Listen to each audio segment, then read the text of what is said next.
E aí, nação tricolor, fala família Tricolaço FC, sejam muito bem-vindos aqui a mais um vídeo do canal. Felipe Sandri na área, para a gente trazer todas as informações, as últimas notícias, time provável e todas as curiosidades aí a respeito do grande jogo de hoje, 7h15, São Paulo estreia na Copa do Brasil, oitavas de final, e nada mais nada menos, teremos pela frente Rogério Ceni, o mito, o nosso maior ídolo, pelo menos para mim, é o maior ídolo do São Paulo Futebol Clube.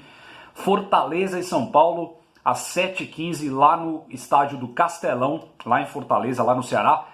É a primeira partida, né? A partida de ida, e envolve muitas questões, envolve aí muitos assuntos que a gente vai tentar destrinchar no vídeo de hoje.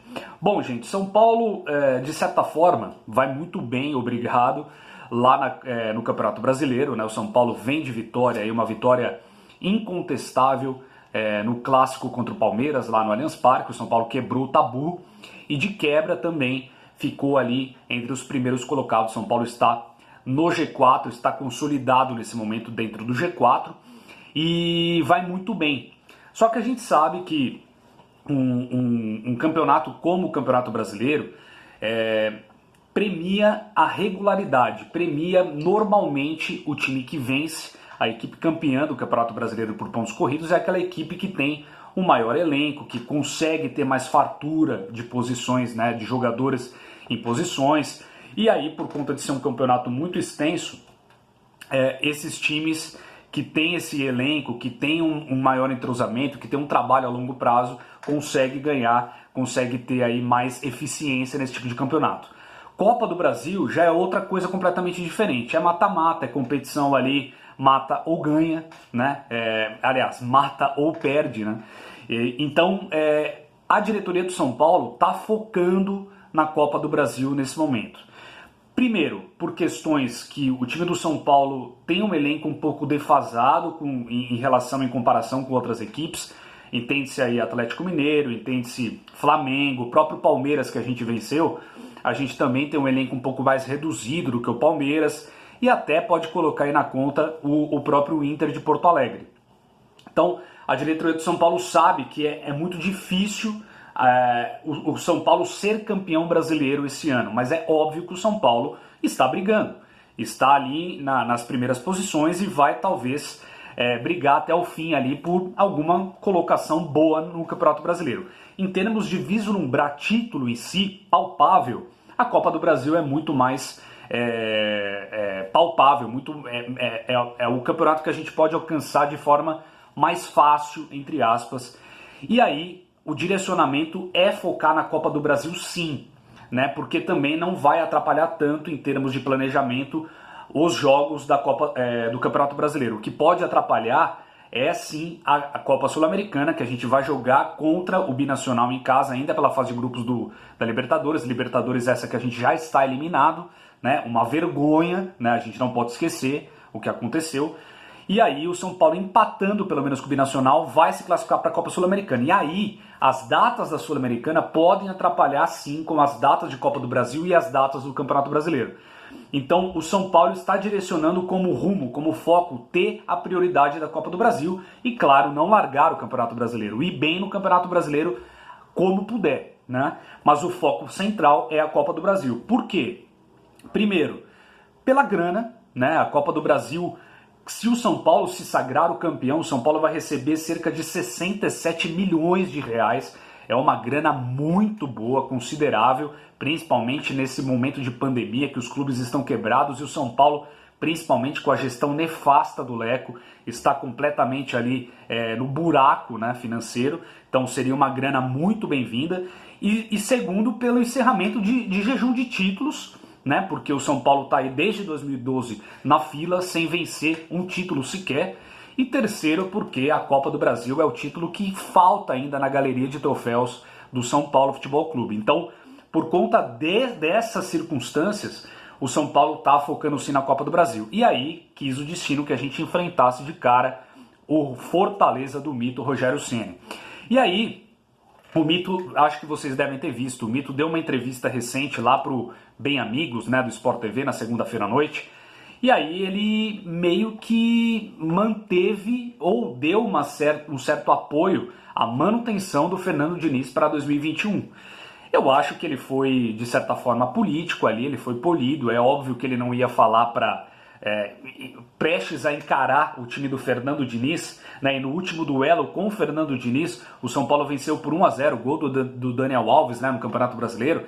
Então é óbvio que prestes a enfrentar o São Paulo, né, numa oitava de final de Copa do Brasil, mata-mata, aquela coisa toda, o São Paulo vindo de um bom momento, óbvio que ele não ia botar ali polêmica nessa conjuntura aí. Mas ele disse que se ele fosse o presidente do São Paulo em 2021, ele manteria assim, o trabalho do Fernando Diniz, porque ele está vendo que o time está evoluindo, pelo menos nos últimos 2 jogos, já apresentou coisas diferentes e tal.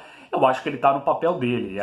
Talvez ele não precisasse falar que se ele fosse o presidente ele manteria o Diniz, mas é claro que se fosse ao contrário seria muito estranho do Rogério Ceni, que sabe muito bem usar as palavras, é um cara extremamente inteligente, esclarecido, e acho que ele, de certa forma, está tirando um pouco o peso desse confronto que vai ter logo menos também. Ele é muito perspicaz, o Rogério, ele vê à frente dos outros, né? Então, muita gente vem falando, né? Nossa, ele tá mantendo o Diniz e tal.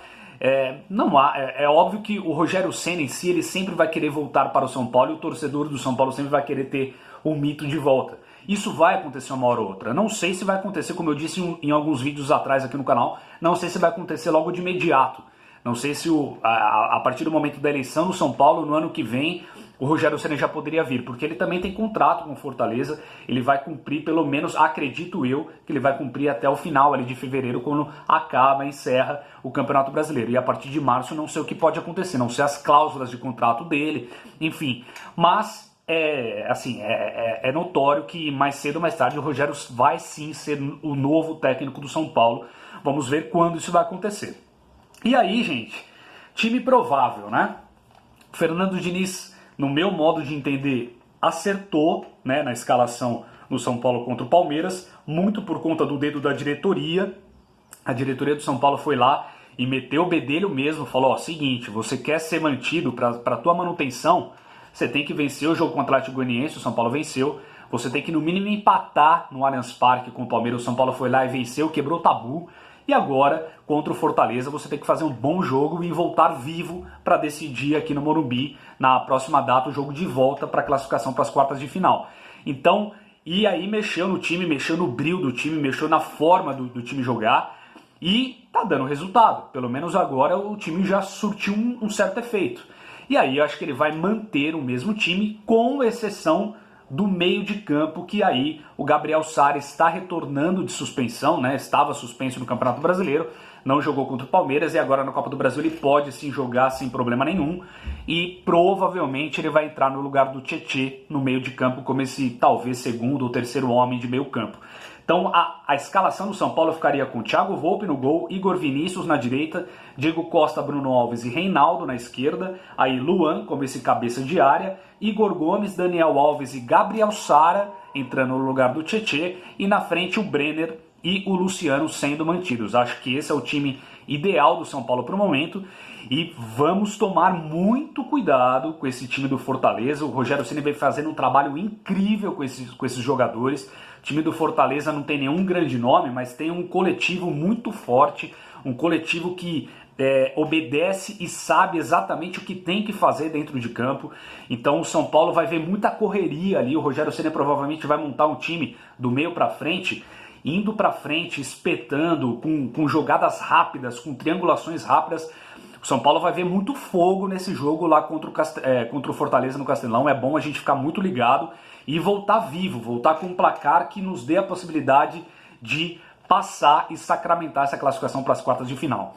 Então, gente, é hoje às 7h15, a partir das 9h15, depois do final do jogo, já vai ter vídeo aqui no canal, no Tricolaço também, de análise, tomara que com uma boa vitória em cima do Fortaleza. Infelizmente é do mito, mas a gente tem que separar as coisas. O Rogério sempre vai ser o ídolo eterno, em breve, se Deus quiser, ele vai ser nosso técnico. Mas por enquanto, vamos apoiar o trabalho que vem sendo feito. Eu tenho inúmeras críticas ao Diniz, mas de certa forma as coisas parece que estão começando a entrar no eixo. Então vamos apoiar e vamos rumo à classificação para as quartas de final. É isso, gente. Aguardo aqui os comentários de vocês. Muito obrigado pela audiência e vamos São Paulo!